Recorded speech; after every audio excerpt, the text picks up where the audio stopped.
Baik, terima kasih atas waktu yang telah diberikan kepada saya. Sebelum itu, saya aturkan panganjali umat. Om Swastiastu. Baik, perkenalkan nama saya Niwen Aridinawari dengan NIM 2317051133. Di sini saya akan memaparkan materi tentang orang suci dan Awatara.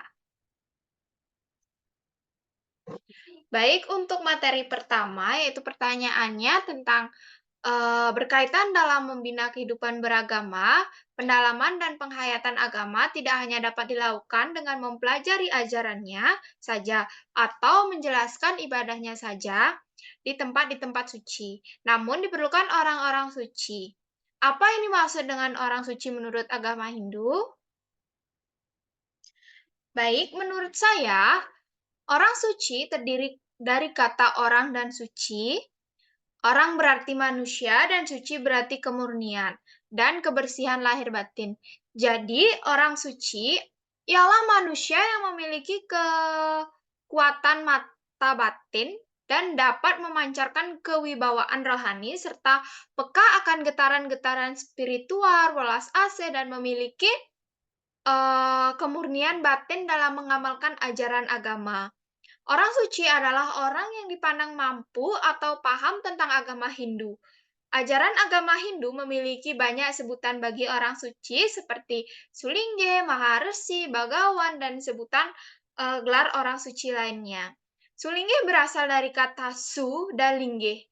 Su artinya utama atau mulia dan lingge artinya kedudukan atau tempat utama. Jadi Sulingge adalah orang yang diberikan kedudukan utama dan mulia karena kesucian diri dan perilaku luhurnya, serta mampu membimbing umat mendekatkan diri ke hadapan Ida Sang Yang Widiwasa. Sebelum diberi gelar sebagai orang suci, Sulingge, Maharesi, Bagawan, dan sebutan lainnya harus disucikan secara rohani jasmani. Salah satu bentuk penyuciannya melalui upacara mendikse. Upacara mendikse berfungsi untuk membersihkan seseorang secara lahir batin. Baik, untuk pertanyaan kedua yaitu peraturan dalam agama Hindu menegaskan bahwa yang mempunyai kewenangan untuk memimpin suatu yatnya adalah orang suci atau orang bijaksana yang dalam hidupnya telah melakukan penyucian lahir dan batin. Jelaskan cara penyucian tersebut. Baik, peraturan dalam agama Hindu menegaskan bahwa orang yang mempunyai kewenangan untuk memimpin suatu yatnya adalah orang suci atau orang bijaksana yang dalam hidupnya telah melakukan penyucian lahir dan batin melalui suatu upacara padiksan dan pewintenan. Orang yang telah melakukan upacara pediksan dan pewintenan itu disebut pandita dan pinandita.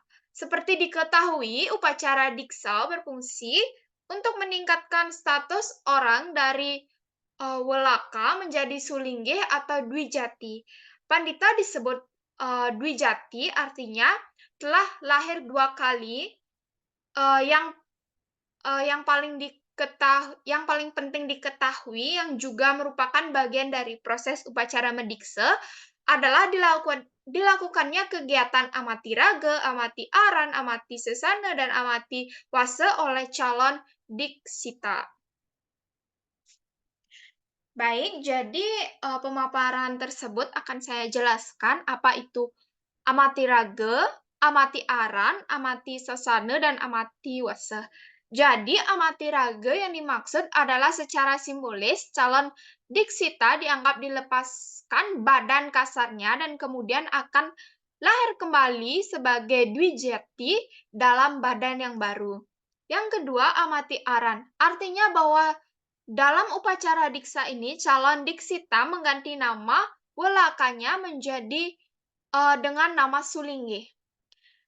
Dan amati sesana artinya sesana sewaktu welaka tidak boleh dilakukan lagi setelah Sulingge. Misal waktu welaka boleh melakukan jual beli atau kegiatan ekonomi, tetapi setelah menjadi Sulingge kegiatan itu tidak boleh dilakukan.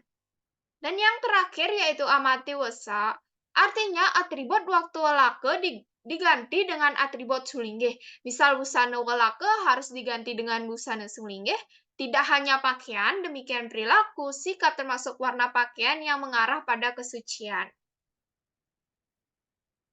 Nah, seorang Pinandita adalah seorang rohaniawan Hindu pada tingkat ekajati. Kelahirannya sekali tidak di Diksa tetapi di Wintan. Setelah melalui upacara pewintenan, seorang pandita dapat menyelesaikan upacara yadnya tertentu atau biasanya pada semua pura tertentu khususnya pura yang diemongnya menjadi tanggung jawabnya.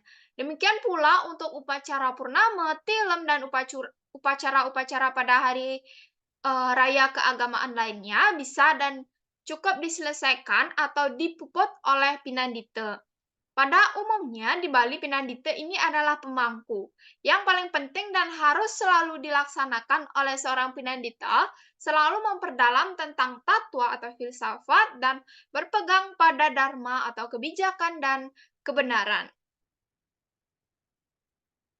Nah, pertanyaan yang ketiga yaitu orang-orang suci agama Hindu atau Pandita atau Pinandita sangat besar perannya dalam kehidupan beragama. Mengapa demikian?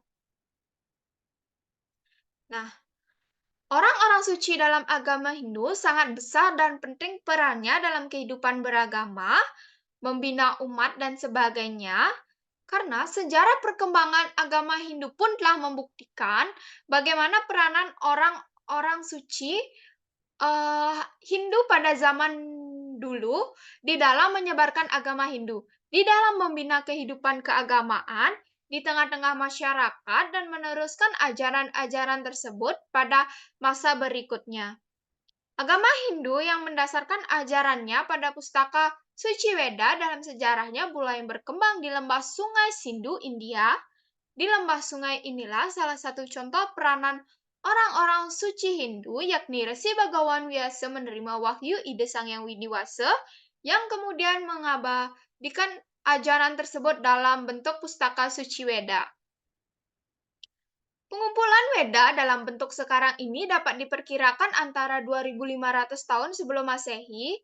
Walaupun demikian, pengetahuan dan ajaran suci yang terkandung di dalamnya bersifat kekal dan abadi atau sanatana, mampu mengatasi ruang dan waktu.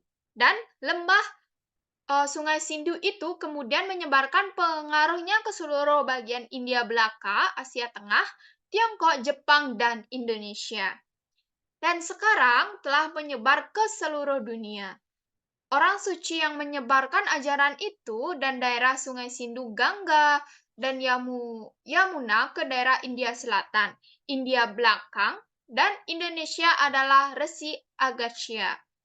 Tanpa mengetahui, mengerti, memahami dengan baik orang-orang suci dalam agama Hindu, kemudian tugas dan fungsinya, sesana, wewenang, serta sejarah perkembangannya terasa sulit untuk dapat menghayati dan mengamalkan ajaran agama Hindu dalam kehidupan sehari-hari tanpa orang suci yang mempunyai wewenang dan yang mengantarkan dan memimpin suatu upacara yatnya, terlaksana pelaksanaan yatnya tersebut kurang mantap.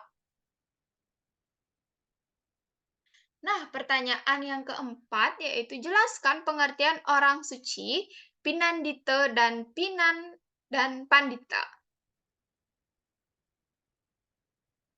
Jadi, Pandita dalam bahasa Sanskerta berarti orang pandai, cendekiawan, bijaksana, sarjana, sujana, pendeta. Yang dimaksud dengan Pandita adalah pendeta, seorang rohaniawan Hindu yang telah mendwijati melalui upacara diksa. Dwijati artinya lahir kedua kali. Pertama lahir atau dilahirkan oleh ibu bapak atau guru rupake. Kedua dilahirkan pula dan diakui anak oleh seorang guru pengajian, nabe. Sedangkan dikse adalah upacara penyucian seorang welaka menjadi pandita. Upacara penyucian ini selain ritual, ada juga ketentuan-ketentuan yang dikeluarkan oleh Parisada Hindu Dharma Indonesia. Pandita di Bali sering disebut Sulinggih, memiliki brata-brata tertentu untuk dapat melaksanakan sesana-sesana yang patut ditaatinya dalam kehidupan. Nah, Pinandita adalah seorang rohaniawan Hindu tingkat ekejati. Seorang calon Pinandita tidak didiksa melainkan diwinten. Dengan demikian, status berbeda dengan pandita. Pada umumnya, seorang yang telah melakukan upacara pewintenan memiliki sebutan tertentu. Untuk di Bali disebut dengan pemangku. Pemangku adalah rohaniawan Hindu yang masih tergolong pada tingkat ekejati. Ekejati dalam bahasa Sanskerta berarti hanya lahir sekali, lahir atau dilahirkan dan kandungan ibu, bapak, atau guru rupake. Selanjutnya yaitu pertanyaan nomor 5, jelaskan sesana dan wewenang orang suci, pandita, dan pinandita. Nah, Sulinggih atau pandita, Sulinggih adalah orang suci yang disucikan melalui proses mediksa atau dwijati. Tugas Sulinggih atau pandita yaitu yang pertama, melakukan Surya Sewana, yaitu pemujaan kepada ide Sang Hyang Widi setiap pagi saat matahari terbit. Dan kedua, memimpin upacara yatnya. Yang ketiga, ngeloh kepala seraya, yaitu membina dan menuntut umat di bidang agama. Dan kewajibannya Sulingge atau pandita, yaitu melakukan upacara penyucian diri secara terus-menerus, berpakaian sesuai dengan aturan dan sasana pandita, melakukan tirtayatra, yaitu berkunjung ke tempat-tempat suci untuk melaksanakan persembahyangan, berpikir, berkata, dan berbuat suci, mampu mengendalikan diri, selalu sabar, berpikir bijaksana, melayani umat yang memerlukan tuntunan, menerima punya dari umat, memberi teladan dan contoh kepada umat. Nah, pemangku atau pinandita atau wasi adalah orang yang disucikan melalui proses upacara ekejati atau pewintenan tingkat pertama. Nah, tugas pindata atau pemangku memimpin upacara tertentu sebatas upacara kecil seperti odalan aril, carupace sate, upacara bayi baru lahir seperti otonan, upacara penguburan mayat, melayani umat yang ingin sembahyang di tempatnya bertugas, memimpin upacara persembahyangan di pura tempatnya bertugas. Dan kewajiban pemangku berpakaian serba putih, melakukan penyucian lahir batin secara terus-menerus, membantu Sulingge dalam menyelesaikan upacara yatnya, meningkatkan ilmu pengetahuan agama, memberi contoh dan teladan kepada umat, melayani umat dengan tulus ikhlas, menerima punya dari umat. Nah, adapun tugas dan kewajiban pendeta lainnya, ada pemangku yaitu ngeluk kepala syariah sesuai ketentuan pandeta, memohon tirta pengentas hanya memohon kepada Sang Yang Widi, menyelesaikan dewa yadnya atau manusia yadnya pada tingkat medudes kulit. Pertanyaan ke-6 yaitu menjelaskan riwayat singkat orang suci agama Hindu.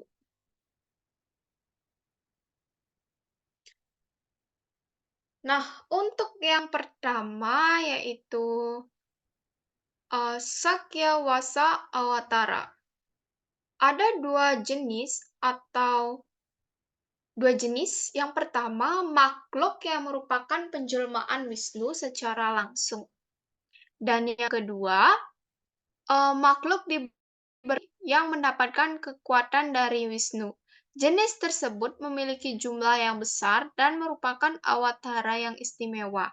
Awatara jenis ini misalnya saja Narada Muni atau Sang Buddha. Awatara jenis tersebut kadang-kadang dikenal dengan sebutan Samya Awatara, Sakya Awatara, atau Avesya Awatara. Awatara lain yang termasuk jenis kedua misalnya Parasurama, yang mana Dewa Wisnu tidak secara langsung menjelma. Dalam jenis yang kedua tersebut,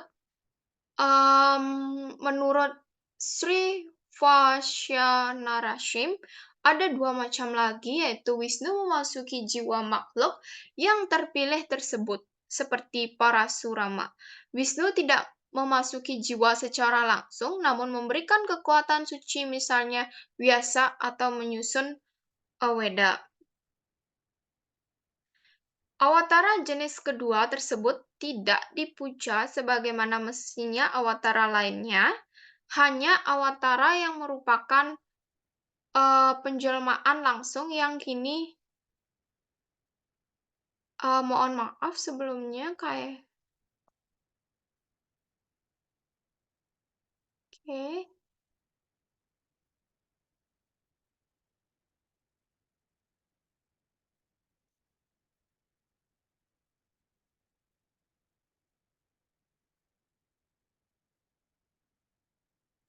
Oke, sepertinya, mohon maaf, ada sedikit kendala karena terlalu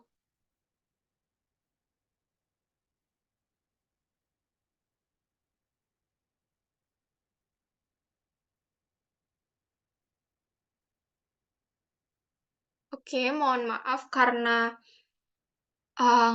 sinyalnya tidak bagus, langsung meloncat ke bagian akhir. Mohon maaf akan saya jelaskan dari, pertanyaan ke-6. Jelaskan riwayat singkat orang suci agama Hindu. Telah diungkapkan bahwa banyak para resi dalam agama Hindu yang berhasil menerima wahyu dari Ide Sang Hyang Widi. Hal ini penting diketahui oleh generasi pewaris agama Hindu itu sendiri. Para resi tersebut di dalam agama Hindu yang paling sering disebut-sebut, yakni tergolong ke dalam Sapta Resi, inilah yang pertama kali menerima wahyu Weda. Ketujuh resi atau Sapta Resi ini juga disebut Pandita, penerima wahyu melalui Dewa Brahma. Saptarsi menerima wahyu Sruti, yaitu Gresmata, Wiswamitra, Wamadewa, Atri, Bharadwaja, Wasista, dan Kanta. Sekilas akan diuraikan tentang ketujuh Maharsi tersebut, yaitu sebagai berikut. Yang pertama, Gresmada. Tentang sejarah kehidupan Maharsi Gresmada memang tidak banyak yang dapat diungkap karena memang tidak banyak diketahui. Namun demikian, Maharsi Gresmada telah berhasil menerima wahyu Sruti tentang ayat-ayat suci Weda yang kemudian dihimpunnya dalam Rigveda, terutama dalam Mandala 2. Yang kedua, Wiswamitra. Maharsi Wiswamitra adalah Maharsi yang kedua yang menerima wahyu. Wahyu ayat-ayat suci yang diterima itu kemudian dihimpun dalam Rigveda pada Mandala 3. Nama Maharsi Wiswamitra memang banyak disebut alam sejarah agama Hindu. Yang ketiga yaitu Wamadewa. Tidak banyak diketahui sejarah kehidupannya. Walau demikian, di dalam cerita dikaitkan Maharesi Wamadewa sejak berada dalam kandungan telah mencapai penerapan sempurna. Dalam cerita disebutkan bahwa Resi Wamadewa semasa berada dalam kandungan ibunya telah berdialog dengan Dewa Indra dan Aditi. Maharesi Wamadewa telah pula menerima wahyu Sruti, ayat-ayat suci Weda dari Ide Sang Hyang Widi, yang kemudian telah menghimpun Rigveda dalam Mandala 4. Yang keempat, Atri. Maharsi Atri menerima wahyu Weda yang dihimpun dalam Rigveda pada Mandala 5. Sejarah dan riwayat Maharsi Atri tidak banyak diketahui. Yang kelima, Bharadwaja. Nama Bharadwaja sebagai tokoh Maharsi banyak disebut-sebut di dalam Purana dan Ramayana. Ayodhya Kanda disebutkan bahwa Bharadwaja adalah putra Maharsi Atri dan banyak dihubungkan riwayat kehidupannya dengan Walmiki. Maharsi Bharadwaja adalah termasuk Maharsi yang menerima wahyu ayat-ayat suci Weda yang kemudian dihimpun dalam Rigveda pada Mandala 6. Sang Maharsi ini disebutkan bersemayam di pertapaan Citra Kuta di mana Rama dan Laksamana dalam cerita Ramayana pernah tinggal untuk sementara. Ia juga disebut bahwa Bharadwaja sebagai putra dari Bra- Brahaspati. Di samping nama Bharadwaja di atas, ada pula nama Bharadwaja sebagai putra Agri. Hal ini diuraikan dalam Parwa Mahabharata. Beliau keturunan Angira. Yang keenam, Wiswamitra. Maharsi Wiswamitra telah juga menerima wahyu ayat-ayat suci Weda. Wahyu yang telah diterima yaitu kemudian dihimpun dalam ayat-ayat Rigveda pada Mandala 7. Di dalam Mahabharata, nama Maharsi Wiswamitra sangat terkenal dengan nama Maharsi Wiswamitra. Yang disebutkan kedua yaitu Maharsi Wiswamitra dalam cerita Mahabharata disebutkan bertempat tinggal di tepi sungai di hutan Kamyaka. Nah, yang terakhir yaitu ketujuh, Kanwa. Maharsi Kanwa merupakan Maharsi ketujuh dalam menerima Wahyu Weda. Wahyu yang telah diterima kemudian dihimpun dalam ayat-ayat Weda Mandala 8. Maharsi Kanwa inilah yang bercerita banyak disebut dalam kisah cintanya Sakuntala, di mana dalam kisah itu Maharsi Kanwa yang menunggu dan memelihara serta membesarkan bayi perempuan. Dan pertanyaan yang ketujuh yaitu, jelaskan apa yang dimaksud dengan awatara dalam agama Hindu. Jadi dalam tradisi Hinduisme, awatara yang biasa juga disebut dengan awatara atau avatar berarti inkarnasi atau manifestasi Tuhan turun ke bumi yang mengambil bentuk dunia materi untuk memberikan petunjuk dan menyelamatkan alam dari kehancuran, terutama orang-orang yang senantiasa menegakkan bakti dan dharma. Pertanyaan ke-8, jelaskan sloka-sloka yang menjelaskan kemunculan awatara Hindu. Nah, dalam Bhagavad Gita, salah satu kitab suci agama Hindu selain Rigveda, Krishna sebagai perantara Tuhan Yang Maha Esa bersabda sebagai berikut, dengan arti, manakala kebenaran merosot dan sejarah merajalela, pada saat itulah aku akan turun menjelma ke dunia. Wahai keturunan Brata, Arjuna, untuk menyelamatkan orang-orang soleh dan membinasakan orang jahat dan menegakkan kembali kebenaran, aku sendiri menjelma dari zaman ke zaman. Dan pertanyaan ke-9 yaitu sebutkan dasa awatara, 10 awatara Wisnu dalam agama Hindu. Agama Hindu mengenal adanya dasa awatara yang sangat terkenal di antara awatara-awatara lainnya. Dasa awatara adalah 10 awatara yang diyakini sebagai penjelmaan material Dewa Wisnu dalam misi menyelamatkan dunia. Dari 10 awatara, 9 diantaranya diyakini sudah pernah menyelamatkan dunia, sedangkan 1 diantaranya, yaitu awatara terakhir, Kalki Awatara, masih menunggu waktu yang tepat, konon pada akhir Kali Yuga, untuk turun ke dunia. Kisah-kisah awatara tersebut terangkum dalam sebuah kitab yang disebut Purana. Nah, dasa awatara tersebut yaitu yang pertama, Matsya Awatara merupakan ikan yang maha besar muncul pada saat Satya Yuga. Yang kedua, Kurma Awatara merupakan sang kura-kura yang muncul pada saat Satya Yuga sebagai alas Gunung Mandara. Yang ketiga, Waraha Awatara merupakan sang babi hutan muncul saat Satya Yuga untuk menyelamatkan bumi dari tenggelam karena dilempar raksasa Hirayaksa. Dan yang keempat, Narasimha Awatara merupakan manusia kepala singa yang muncul pada Satya Yuga. Dan yang kelima merupakan Wamana Awatara, merupakan sang orang cebol, seorang yang cebol, muncul pada saat Treta Yuga. Dan selanjutnya Parasurama Awatara, sang Rama yang bersenjata kapak. Sang Rama yang membawa senjata kapak, muncul pada saat Treta Yuga. Selanjutnya Rama Awatara, yaitu sang kesatria, muncul saat Treta Yuga. Selanjutnya kereta Awatara, Kresna Awatara, putra Wasudewa, muncul pada saat dua para yuga. Dan yang kesembilan, Buddha Awatara, Pangeran Cindra Harta Gautama, muncul pada saat Kali Yuga. Dan yang terakhir, Kalki Awatara, Sang Pemusnah, muncul saat Kali Yuga.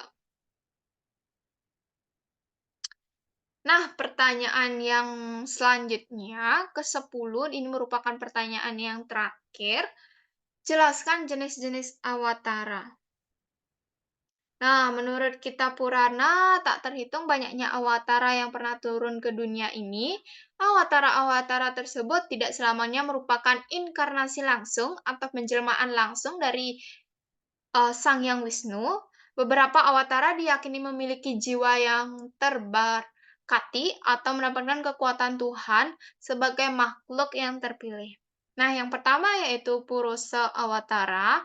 Awatara pertama Sang Hyang Wisnu yang mempengaruhi penciptaan alam semesta. Awatara tersebut yakni Wasudewa, Sanskrasan, Pradyumana, Aniruddha. Nah, menurut kitab Bhagavad Gita yaitu sebagai berikut, dengan arti yaitu Wisnu yang berbaring dalam lautan penyebab dan dia menghembuskan banyak alam semesta atau galaksi yang jumlahnya tak dapat dihitung. Wisnu masuk ke dalam setiap alam semesta dan menciptakan aneka rupa. Wisnu masuk ke dalam setiap makhluk dan ke dalam setiap atom. Nah, yang kedua yaitu guna awatara. Awatara-awatara yang mengatur 3 macam aspek diri makhluk hidup. Awatara-awatara tersebut yakni Brahma, pengatur nafsu dan keinginan atau rajas. Wisnu, pengatur sifat-sifat kebaikan atau satwam. Dan Siwa adalah pengatur dari kemalasan atau tamas. Dan yang ketiga yaitu Lila Awatara, awatara yang sering ditampilkan dalam kitab-kitab Purana seperti Dasa Awatara dan awatara lainnya. Awatara tersebut turun secara teratur ke dunia dari zaman ke zaman untuk menjalankan misi menegakkan dharma dan menunjukkan jalan bakti dan moksa. Dan yang ketiga, mohon maaf, yang keempat, Manwantara Awatara. Nah, awatara ini diyakini sebagai pencipta para leluhur dari umat manusia ke muka bumi.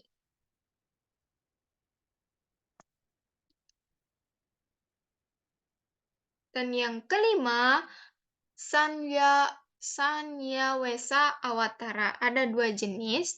Yang pertama, makhluk yang merupakan penjelmaan Wisnu secara langsung, dan kedua, makhluk diberkati yang mendapatkan kekuatan dari Wisnu. Jenis tersebut memiliki jumlah yang besar dan merupakan awatara yang istimewa. Awatara jenis ini misalnya saja Narada Muni atau Sang Buddha.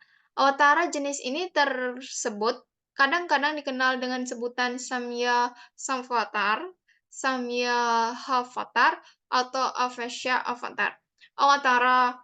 Awatara lain yang termasuk jenis kedua misalnya Parasurama, dan mana Dewa Wisnu tidak secara langsung menjelma. Dalam jenis yang kedua tersebut, menurut Sivosamnarasim, ada 2 macam lagi, yakni yang pertama, Wisnu memasuki jiwa makhluk yang terpilih tersebut seperti Parasurama, dan kedua, Wisnu tidak memasuki jiwa secara langsung namun memberikan kekuatan suci misalnya biasa atau penyusun Weda. Nah, awatara jenis kedua tersebut tidak dipuja sebagaimana mestinya awatara yang lain.